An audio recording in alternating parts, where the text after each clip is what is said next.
Hello everyone, स्वागत है आप सभी का हमारे यूट्यूब चैनल ज्ञान गंगा हिंदी में। और हम लोग पढ़ रहे हैं कक्षा 10वीं के इतिहास का पहला चैप्टर यूरोप में राष्ट्रवाद का उदय। आज हम लोग इस चैप्टर में आने वाले महत्वपूर्ण दीर्घ उत्तरीय प्रश्न को उत्तर को देखेंगे और इसे पूरी तरीके से याद करने की कोशिश करेंगे। आइए वीडियो शुरू करते हैं। पहला प्रश्न है कि यूरोप में राष्ट्र राज्य की अवधारणा का विकास कैसे हुआ।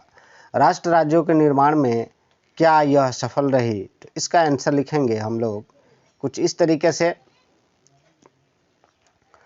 19वीं सदी में पॉइंट दे करके लिखेंगे क्योंकि लॉन्ग टाइप क्वेश्चन है, इस वजह से इसको हम जो है अगर पॉइंट से देते हैं तो हमें आंसर लिखने में आसानी रहती है। साथ ही साथ जो एग्जामिनर होते हैं वो बहुत ही ज़्यादा इससे प्रभावित होते हैं और हमें निर्धारित अंक प्राप्त करना आसान होता है। इसलिए ज़्यादातर कोशिश करनी ये चाहिए कि हम पॉइंट वाइज उत्तर ही दें।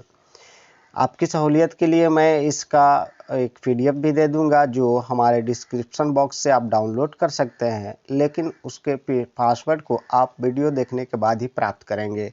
तो बिना स्किप किए वीडियो पूरा देखें और उसके बाद जो है उस पासवर्ड का इस्तेमाल करके जो है आप इस पीडीएफ को आसानी से ओपन कर सकते हैं और आसानी से इसे लिख सकते हैं या देख सकते हैं। पहला पॉइंट है, 19वीं सदी में राष्ट्रवाद एक ऐसी शक्ति के रूप में उभरा जिसने यूरोप के भौतिक और मानसिक स्वरूप को बदल दिया। इन परिवर्तनों का दूसरा पॉइंट बना के लिखेंगे, इन परिवर्तनों का अंतिम परिणाम राष्ट्र राज्य के रूप में सामने आया। तीसरा पॉइंट, एक लंबे समय से आधुनिक राष्ट्र के निर्माण की प्रक्रिया चल रही थी जिसमें एक केंद्रीकृत सत्ता एक परिभाषित निश्चित भूभाग पर शासन करे। चौथा पॉइंट है कि राष्ट्र राज्य एक ऐसा राज्य था जिसमें इसके नागरिकों के बहुमत और शासक के साथ साथ आम नागरिक में भी सामूहिक अपनेपन का भाव हो। पांचवा पॉइंट होगा कि यह सामूहिक अपनेपन की भावना संघर्षों, नेताओं और कार्यों और आम आदमी द्वारा विकसित की गई। छठा पॉइंट हो जाएगा, इस अवधारणा ने राष्ट्र राज्यों को एक समान भाषा, समान संस्कृति और एक पहचान दी और करो या मरो की भावना दी। तो इस तरीके से जो है ये 6 पॉइंट हो गया। इन 6 पॉइंट को हम लोग लिख लेंगे। उसके बाद जो है हम देखते हैं दूसरे क्वेश्चन को। दूसरा क्वेश्चन है कि इटली के एकीकरण के मार्ग में आने वाली प्रमुख बाधाओं का उल्लेख करें। तो पहला बाधा थी विदेशी आधिपत्य। तो इटली के अधिकांश राज्यों पर विदेशियों का शासन था। जैसे उत्तरी इटली में लोम्बार्डी और वेनेसिया ऑस्ट्रिया के अधीन थे। टस्कनी, पार्मा, मेडोना पर सर्ब राजवंश के राजकुमारों का हाथ था जो ऑस्ट्रिया से प्रभावित थे। दक्षिण में नेपल्स और सिसिली बुर्बन वंश के राजाओं का शासन था। रोम पर पोप का शासन था जिसके कारण इटली के एकीकरण में सबसे अधिक कठिनाई थी। एक प्रांत दूसरे का विरोधी थे, तो इस वजह से जो है इटली का एकीकरण नहीं हो पा रहा था। दूसरा चीज है इटली के शासकों की इच्छा। इटली के शासकों की इच्छा थी कि वे जनता की स्वतंत्रता का अपहरण करके अपने निरंकुश व स्वैच्छाचारी शासन को उस पर थोप दें। इस कारण इटली के देशभक्त अपनी भावनाओं को खुलेआम रूप से प्रचारित नहीं कर पाते थे। इस उद्देश्य की पूर्ति के लिए देशभक्तों ने गुप्त समितियों का गठन किया जिसको कार्बोनरीज कहा गया। 1815 से 50 तक इन समितियों ने पूरे देश में देशभक्त की लहर दौड़ा दी थी। इन स्थितियों में प्रमुख भूमिका नेपल्स स्थित समिति की थी। तो इस तरह से जो है दूसरा पॉइंट कंप्लीट कर लिया हम लोगों ने, दूसरा आंसर भी कंप्लीट कर लिया। तीसरा है क्वेश्चन की जोसेफ मोज़नी और इटली के अन्य देशभक्तों के विचारों का लगभग 150 शब्दों में वर्णन कीजिए। तो इस तरह से हम इसका उत्तर लिखेंगे, इटली के महान क्रांतिकारी और देशभक्त। तो इटली के दो महान देशभक्त जोसेफ मोज़नी और गैरिबाल्डी दोनों ही अपने देश को अपने विदेश शक्तियों से दासता से मुक्त कराना चाहते थे और वे देश में फैले हुए अनेक छोटे छोटे राज्यों में एकता के सूत्र में बांधकर इटली को एक शक्तिशाली राष्ट्र बनाना चाहते हैं। उन्होंने युवा इटली नामक एक आंदोलन चलाया और इसके माध्यम से अपने देश के युवकों को राष्ट्र हित के लिए कार्य करने के लिए प्रेरित किया। तो इस तरह से जो है हम पहला पॉइंट कंप्लीट कर लिए। अब इसके हम दूसरे पॉइंट को लिखेंगे। दूसरा है कि 1848 में जब फ्रांस और यूरोप के अन्य देशों में निरंकुश राजतंत्र के विरुद्ध क्रांतियां भड़क उठी तो इटली के क्रांतिकारियों और देशभक्तों ने अपने अपने राज्यों के सत्ताधारी शासकों को लोकहित में लोकतांत्रिक सुधार करने को विवश किया। तीसरा पॉइंट लिखेंगे कि एकीकरण के विचार से प्रेरित एक अन्य क्रांतिकारी सार्डिनिया के प्रधानमंत्री काबूर ने कृषि, उद्योग, व्यापार और सामाजिक सुधारों की ओर ध्यान दिया। उसने ब्रिटेन और फ्रांस की सहायता करके बदले में उनकी सहायता लेकर ऑस्ट्रिया जैसे शक्तिशाली राष्ट्र को पराजित किया।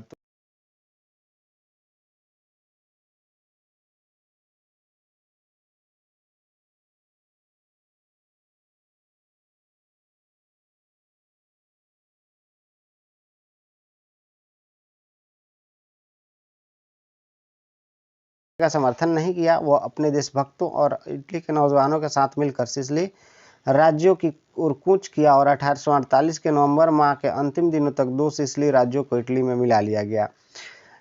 छठा पॉइंट है कि मार्च 1861 में इटली के राजा विक्टर इमैनुअल द्वितीय ने स्वयं को संयुक्त इटली का राजा घोषित कर दिया। कालांतर में पोप के छोटे से राज्य को छोड़कर शेष रोम को भी इटली में मिला लिया गया और रोम को ही संयुक्त इटली की राजधानी घोषित की गई। तो इस तरह से जो है हमारा ये भी क्वेश्चन कंप्लीट हो गया। चौथा क्वेश्चन देखते हैं, फ्रेडरिक सारियो की कल्पनादर्शी दृष्टि क्या थी? इन 3 अभिव्यक्तियों की चर्चा करें जिन्होंने उनसे अपने प्रसिद्ध फर्स्ट प्रिंट में दर्शाया है। उत्तर लिखेंगे, फ्रेडरिक सारियो की कल्पनादर्शी दृष्टि में यूरोप के देश ऐसे राष्ट्र राज्य है जिसका अपना राष्ट्र ध्वज राष्ट्रीय पोशाक है। दूसरा है, अपने फर्स्ट प्रिंट में उन्होंने विभिन्न समूहों के लोगों को रैली में दर्शाया है जो स्वतंत्रता की मूर्ति के प्रति अपनी श्रद्धा प्रकट कर गए हैं। इनमें निम्नलिखित अभिव्यक्तियां प्रदर्शित होती है। जो हम लोगों ने फर्स्ट जो तस्वीर देखी थी शुरुआत में वही है। पहला पॉइंट लिखेंगे कि अमेरिका की रैली यह प्रदर्शित करती है कि अमेरिका तथा स्विट्जरलैंड की तरह अन्य देश को भी राष्ट्र राज्य बनना चाहिए। दूसरा पॉइंट है कि फ्रांस के लोगों के हाथ में तिरंगा झंडा अन्य देशों की क्रांति के लिए प्रेरित कर रहा है ताकि वे भी राष्ट्र राज्य बन सके। तीसरा है कि जर्मनी के लोगों के हाथों में विभिन्न रंगों के झंडे एकता की आवश्यकता को प्रदर्शित कर रहे हैं। चौथा है कि दूसरे देशों द्वारा निर्मित स्वतंत्रता की मूर्ति की ओर बढ़ रहा चौथा स्तंभ राष्ट्र राज्य के निर्माण के अंतिम लक्ष्य को प्रदर्शित कर रहा है। पांचवा है, ईसा मसीह संत और देवदूतों के चित्र से दर्शाना विश्व के समस्त देशों में बंधुत्व को प्रदर्शित करता है। तो इस तरह से जो है हम लोगों ने इस क्वेश्चन को भी कंप्लीट कर लिया। नेक्स्ट क्वेश्चन है कि राष्ट्रवाद साम्राज्यवाद के साथ मिलकर यूरोप को विनाश की ओर ले गया, इस कथन की पुष्टि करें। उत्तर लिखेंगे, इस कथन की पुष्टि बाल्कन राज्यों के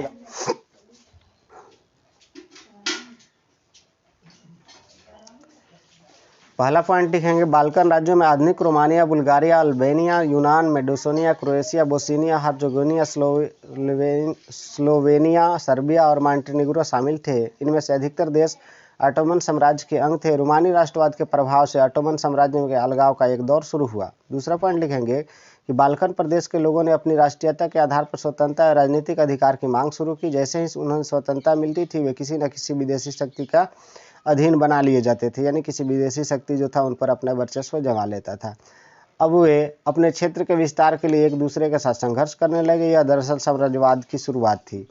चौथा है, बड़ी शक्तियां जैसे रूस, जर्मन, इंग्लैंड, ऑस्ट्रो-हंगरी के मध्य बाल्कन प्रदेश पर अपना नियंत्रण स्थापित करने के लिए प्रतिस्पर्धा होने लगी।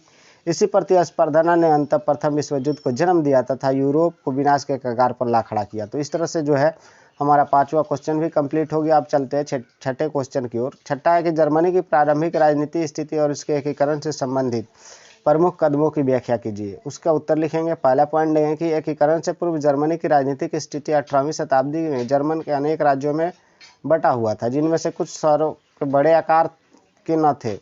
नेपोलियन युद्ध के बाद भी जर्मनी में 48 स्वतंत्र राज्य बच रह गए। उनमें प्रसा, बतेम्बर्ग, बवेरिया, वर्डन और सैक्सोनी काफ़ी बड़े राज्य थे। आकार और सैन्य दृष्टि से प्रसा सबसे शक्तिशाली था। नेक्स्ट है कि 1845 में जर्मनी के प्रत्येक राज्य में विद्रोह हुए और शासकों को लोकतंत्रीय संविधान बनाने पर मजबूर किया गया। जर्मनी को एक करने की दृष्टि से और संयुक्त जर्मनी के लिए संविधान बनाने के उद्देश्य से फ्रैंकफर्ट में एक सभा बैठी। फ्रैंकफर्ट की सभा ने जर्मनी के एकीकरण का प्रस्ताव रखा। इसके अंतर्गत एक संवैधानिक राजतंत्र का निर्माण होना था जो प्रसा के राजा के अधीन काम करता था। यह राजा जर्मनी का सम्राट कहलाता था, लेकिन इस राजा ने प्रस्ताव को स्वीकार नहीं किया तथा प्रयास को सैन्य शक्ति से कुचल दिया गया। नेक्स्ट हम लिखेंगे, दूसरा है कि जर्मनी के एकीकरण की प्रमुख अवस्थाएं क्या रही। तो सैन्य शक्ति का प्रयोग करके एकीकरण की संभावना सुस्पष्ट हो गई थी। जर्मनी के प्रधानमंत्री बिस्मार्क ने लॉ और रक्त की नीति का अवलंबन किया। उसने ऑस्ट्रिया और जर्मन संघ से निकाल बाहर किया और फिर ऑस्ट्रिया का पक्ष लेकर उसने डेनमार्क पर हमला बोल दिया। यह युद्ध सेल्सविक और होल्स्टीन के अधिकार को लेकर के हुआ। इस युद्ध में डेनमार्क पराजित हुआ। इसके बाद इटली का पक्ष लेकर ऑस्ट्रिया को पराजित किया गया। पुराने संघ के स्थान पर 1866 में जर्मनी के 22 राज्यों को मिलाकर उत्तरी जर्मन संघ बनाया गया। संविधान में प्रसा के शासक का पद वंशानुगत रखा गया। चौथा पॉइंट लिखेंगे, अंतिम युद्ध फ्रांस के साथ हुआ। फ्रांस की सेना पराजित हुई और नेपोलियन को बंदी बना लिया गया। जर्मनी के शेष राज्यों को भी संयुक्त जर्मनी में शामिल कर लिया गया। पराजय के बाद फ्रांस एक गणतंत्र हो गया और जर्मनी का एकीकरण पूरा हो गया। तो इस तरह से हम लोगों ने देखा, ये क्वेश्चन भी कंप्लीट हो गया। 7वां क्वेश्चन है कि राष्ट्रवाद की भावना तब पनपती है जब लोग यह महसूस करने लगते हैं कि वे एक ही राष्ट्र के अंग है। इस कथन की पुष्टि कीजिए। उत्तर लिखेंगे कि राष्ट्रवाद की भावना तब पनपती है जब लोग यह महसूस करने लगते हैं कि वे एक ही राष्ट्र के अंग है। जब एक दूसरे को एकता के सूत्र में बांधने वाली कोई साझा बात ढूंढ लेते हैं। सामूहिक अपनेपन की यह भावना आंशिक रूप से संयुक्त संघर्षों के चलते पैदा होती है। इसके अलावा बहुत सारी सांस्कृतिक प्रक्रियाएं हैं जिनके जरिए राष्ट्रवाद लोगों को कल्पना और दिलो दिमाग पर छा गया था। इतिहास व साहित्य, लोक गाथा, चित्र प्रतीक सभी ने राष्ट्रवाद को साकार करने में अपना योगदान दिया। राष्ट्र की पहचान सबसे ज़्यादा किसी तस्वीर में अंकित की जाती थी। इसमें लोगों को एक ऐसी छवि गढ़ने में मदद मिलती है जिसके जरिए वे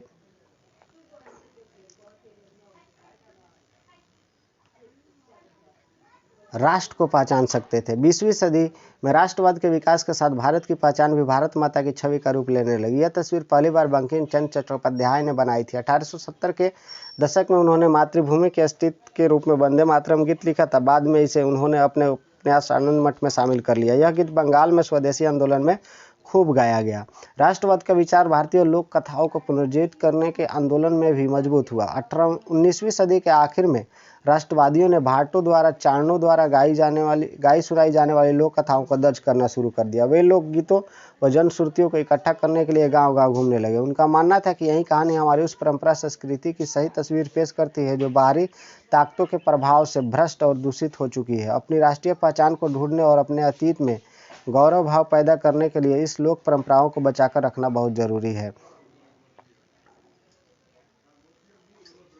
नेक्स्ट क्वेश्चन है, यूरोप में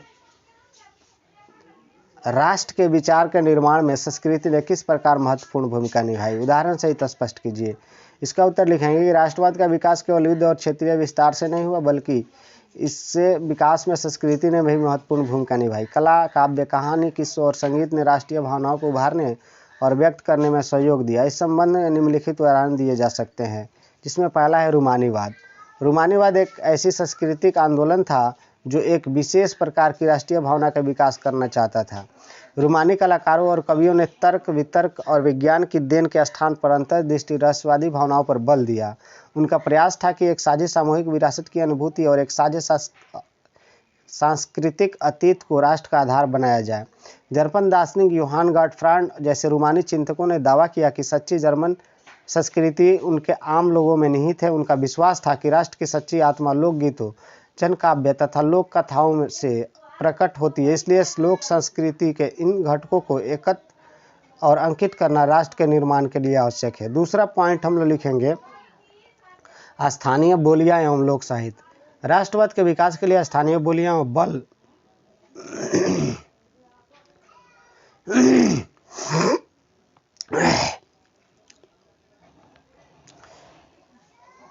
दूसरा लिखेंगे स्थानीय बोलियां एवं लोक साहित्य।